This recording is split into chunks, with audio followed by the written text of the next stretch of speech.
50% of the world's population drink coffee daily. Drink coffee daily for too long, you're going to experience loss of effectiveness. I cut coffee out for 7 days. Stay tuned to find out why and how you can do it yourself.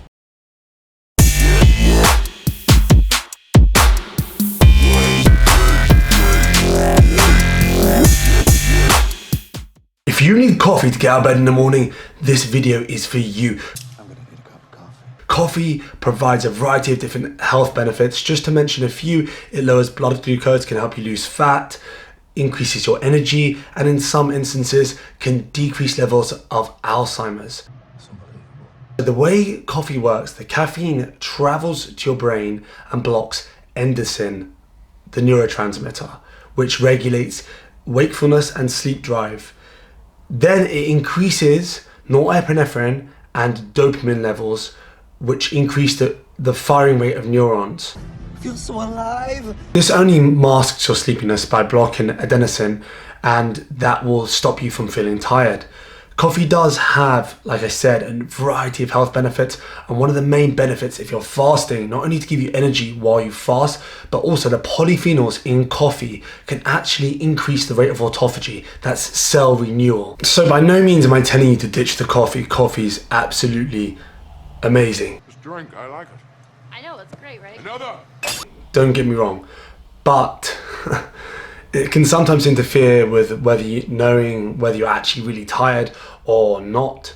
And also, coffee, like most drugs, is subject to tolerance. It's highly addictive, and the more you drink, the more you need, if that makes any sense.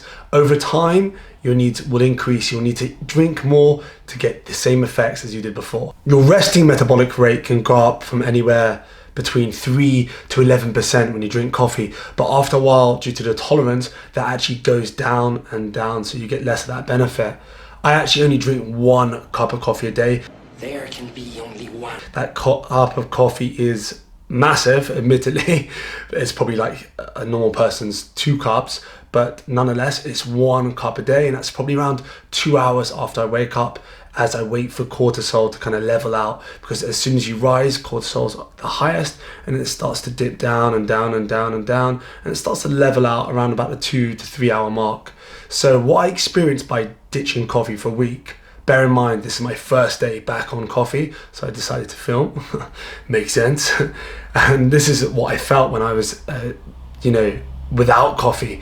I felt the first day was a bit tough, I'm not gonna lie, felt a bit groggy and whatnot, but then the same night I slept extremely well, didn't wake up to go to the toilet once. I didn't measure my sleep, but I just slept all throughout the night, and I slept 8.5 hours. So I went to bed a lot earlier.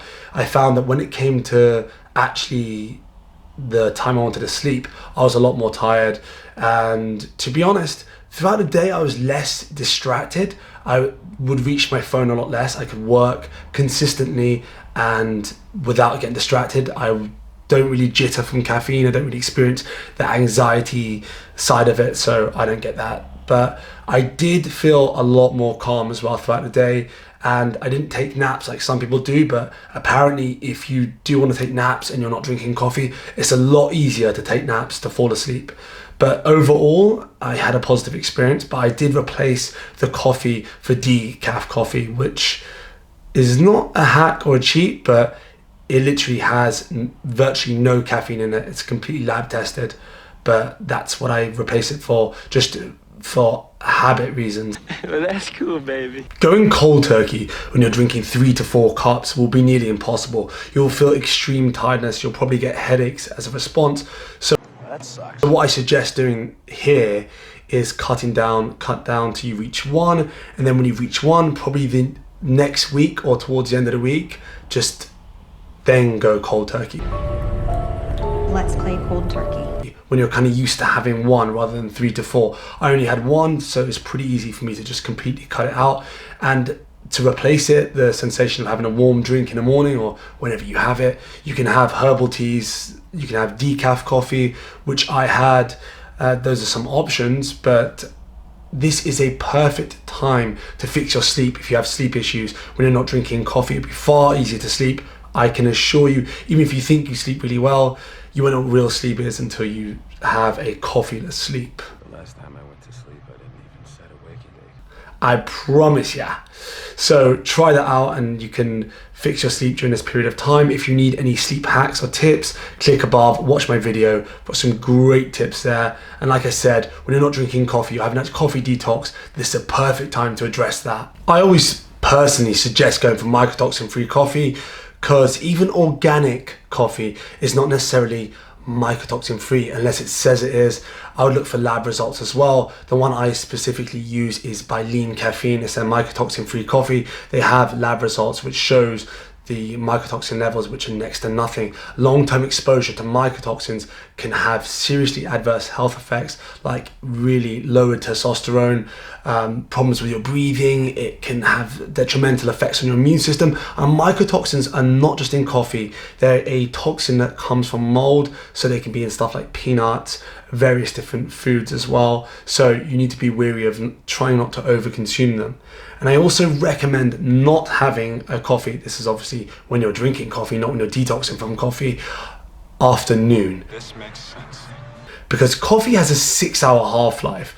And what that means is after 6 hours, 50% of the caffeine is still left in your blood. Then after another 6 hours, you have another 50%. So it's like a multiplier effect. Eventually you're left with 0 milligrams in your blood. That takes about 24 hours on average. And if you're having 2 to 3 cups, it could take a lot longer. So that really does depend on how much coffee you're drinking. And also you have two types of people. You have someone that's a fast metabolizer of caffeine and someone that's a slow metabolizer of caffeine. It's due to an enzyme in the liver which breaks down caffeine at a certain specific rate, so either fast or slowly. I'm actually a slow metabolizer. The way you find this out is by doing a genetic test or doing a blood test. Like a good blood panel and saliva panel can find it out. So if you want to go to the extreme of actually knowing, you can know. But you can take a guess as well. If 1 cup of coffee lasts you the whole day, then you know you're most definitely a slow metabolizer. And also if it gives you serious anxiety, I just suggest probably lowering the dose. And if that still gives you anxiety, I suggest not drinking coffee entirely, because it's not going to help you out. Because like I said, the release of those norepinephrine and adrenaline will increase your fight or flight, so activate your sympathetic nervous system even more. So that's something you do not want. Anyway, that's all for this video. So click the thumbs up if you enjoyed this video. Share this with your friends, subscribe if you're not already subscribed, and click that bell notification to be alerted as soon as I post another video. I'm going to be way more frequent now, throwing some cooking videos. If there's any video you would like to see, just drop it down in the description below, and yeah, let me know, and then I'll try and get that done. I'm going to do them as frequent as possible. Like I said, try for once a week, maybe twice a week on some weeks. And until the next video, keep pushing those limits.